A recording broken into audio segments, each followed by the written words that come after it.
Jérôme Commandeur, est-ce que pour commencer cette interview, on peut faire un petit clap ensemble? Alors 3, 2, 1... Ok, merci beaucoup Jérôme Commandeur, je suis ravi de vous accueillir sur Proménéo Média, bienvenue. Aujourd'hui, vous êtes à l'avant-première du film T'as pas changé. On vous a préparé des petites questions, des petites cartes. Sur chaque carte, il est écrit à 15 ans, vous allez devoir rajouter ce que vous voulez derrière.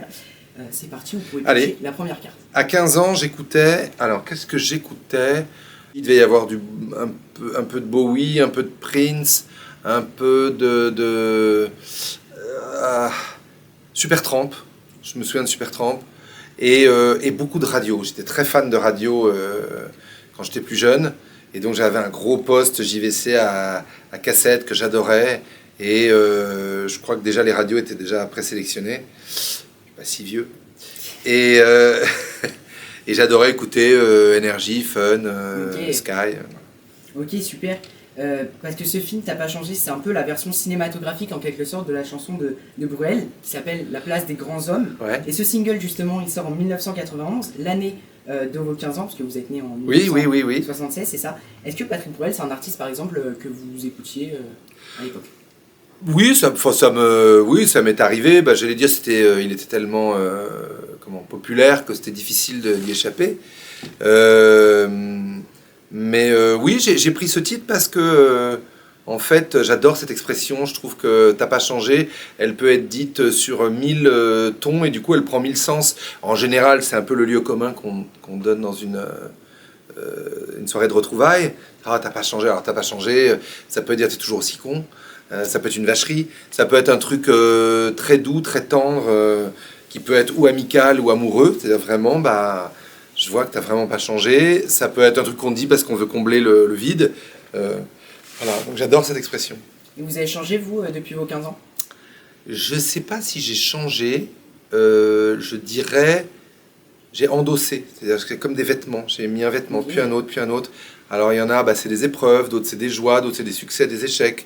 Mais je pense que si j'enlève le vêtement, la personne qui est au bout, elle n'a pas trop changé.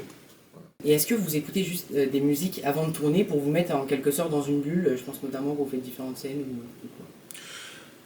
Non, c'est amusant ce que tu racontes, le fait que des réalisateurs mettent de la musique sur le plateau pour... alors c'est très bien, c'est très bien les 3-4 premiers jours, et au bout d'un moment...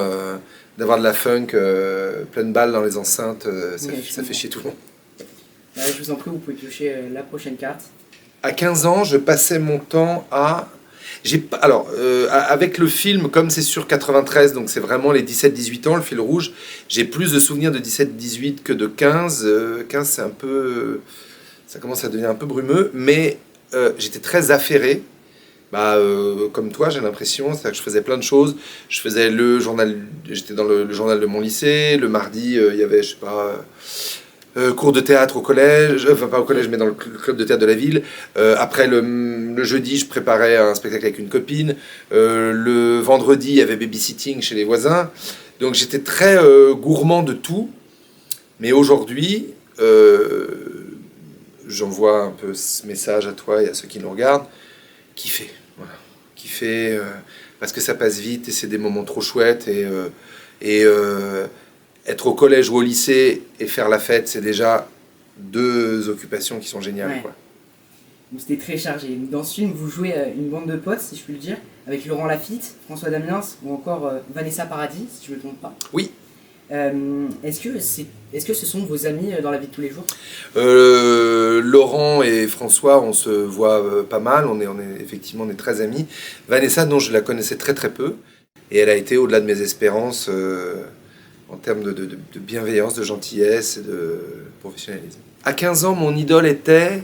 moi, j'avais vraiment les idoles de tous les humoristes de ma génération. J'étais fou des nuls, des inconnus, de la troupe du Splendide, Gérard Jugnot, Josiane Balasco, Christian Clavier, Marianne Chazelle, Michel Blanc. J'étais fou des humoristes qui démarraient à l'époque, donc Muriel Robin, Valérie Lemercier, Jean-Marie Bigard, Élie Dieudonné. Voilà. Et est-ce qu'il y a des acteurs avec qui vous aimeriez jouer plus tard? Ah oui, beaucoup. Des gens avec qui j'ai pas joué, parce que c'est l'occasion, même si certains je les connais dans la vie, mais c'est magique de jouer avec un comédien ou une comédienne avec qui tu as envie, parce que tu as l'impression de la regarder au cinéma et en même temps d'être dans le film avec lui ou elle. Donc je peux t'en donner plein. Pierre Ninet, Pio Marmaille, Karine Viard, Camille Cotin, plein, plein, plein. À 15 ans, je voulais devenir, pense, je sais que plus petit, j'avais une passion, comme tous les enfants, je regardais les avions dans le ciel, parce que c'est quand même un truc assez dingue quand on est gamin de voir un avion, et je voulais devenir commandant de bord, et en fait j'étais très très très très très nul en maths et en sciences, donc ça a été vite mis de côté. Voilà. Mais à chaque fois que je monte dans un avion pour le travail ou les vacances, je regarde toujours le cockpit, et je suis toujours impressionné de voir le pilote, le copilote, c'est un truc qui m'est resté. Ok, vous avez commencé très tôt, la télévision, la radio ou encore l'humour tout simplement. En 1997, vous allez chez M6 en tant qu'humoriste. De 1998 à 2000, vous êtes chez France 2. Ouais. Et en 2003, vous jouez à un spectacle qui s'appelait, si je ne me trompe pas, Commandeur et Oui, Wood, oui. c'est ça. Vous êtes deux. Est-ce qu'à ce moment-là, qu'est-ce que vous vouliez faire plus tard déjà? Est-ce que c'est le début de votre carrière? Qu'est-ce que vous dites? En fait, je me suis dit ces choses-là avant, parce que là, je travaillais déjà, donc si ça m'avait pas plu, je pense que je me serais arrêté, comme ça arrive, il y en a qui font un ou deux spectacles, et puis voilà, c'est pas pour eux. Mais là, non, c'était vraiment une passion d'être sur les plateaux de télé, dans les théâtres. Je faisais pas de cinéma à l'époque, mais c'était vraiment une passion, et je pense que j'en ai parlé à mes parents, je devais avoir à peu près 18, c'était 2-3 ans avant. Ok. Vous jouez aussi beaucoup de personnages. Comment vous faites pour les inventer, ces personnages, et pour les jouer en quelque sorte? Peut-être, je dirais, le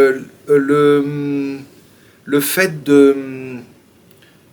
que ça me fasse rire, en fait. C'est un peu égoïste comme sentiment, mais je me dis, je sais pas, où ça me parle, c'est assez mystérieux finalement comment un personnage apparaît. D'ailleurs, comment il apparaît dans un one man et comment il apparaît dans un film, au fond, c'est un peu mystérieux.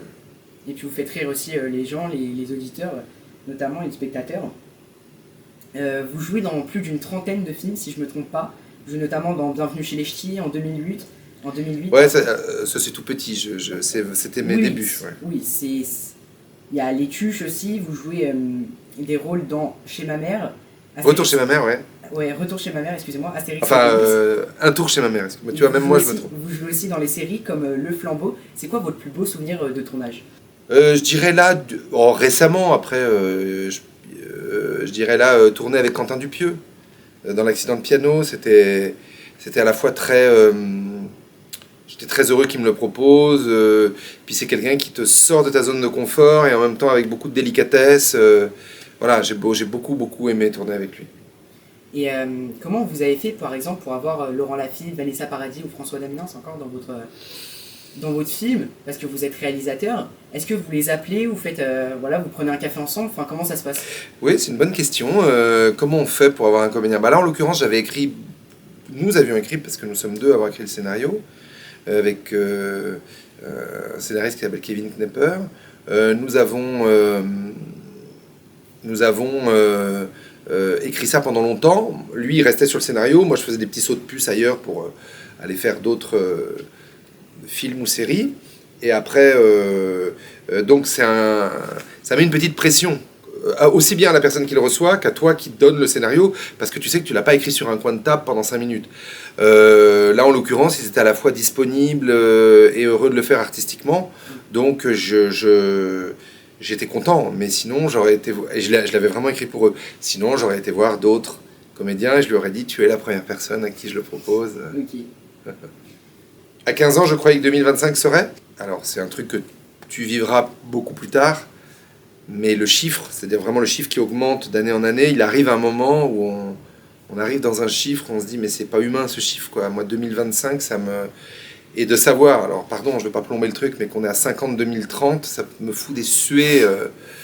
Donc je savais même pas que j'arriverais jusque-là et que nous arriverions tous jusque-là, quoi.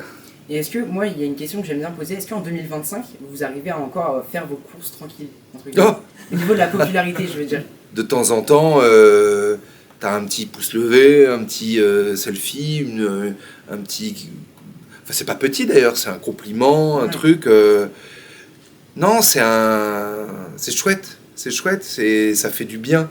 En fait, c'est marrant parce que on demande souvent le lieu commun, c'est de dire c'est pas trop embêtant. Et donc l'artiste fait non, c'est pas trop embêtant, j'essaye de gérer. Sauf que ce qu'on oublie, c'est aussi les dizaines de témoignages hyper forts et hyper beaux qu'on a. Et moi qui me porte, et moi si je suis pas bien et que je suis à la gare de Lyon, ça m'est arrivé une fois, parce que je me souviens c'était à la gare de Lyon, et une dame, elle m'a pris les mains, elle était assez âgée, elle m'a dit bah, merci parce que j'étais à l'hôpital et j'ai regardé vos bêtises et ça m'a fait du bien, ça m'a fait passer le temps et tout, et elle est partie, et le temps que il y avait du monde, et je me suis dit mais c'est fou, c'est comme des petits témoignages qui te tombent dessus puis qui s'en vont, et c'est très beau, c'est très très beau, donc non, c'est pas chiant du tout. Jérôme Commandeur, c'est la fin de cette interview, merci beaucoup. Alors là, l'artiste, tu verras, enfin tu le sais, mais il fait déjà, tu vois, par politesse, pour faire comprendre que c'était bien, donc déjà. Merci beaucoup, en tout cas ça m'a fait plaisir d'être avec vous sur Prominéo Média. Votre film, il sort le 5 novembre au cinéma, T'as pas changé, aux côtés de Vanessa Paradis, Laurent Lafitte et François Damiens. Merci d'avoir été avec nous et abonnez-vous à Prominéo Média. Et abonnez-vous à Prominéo Média.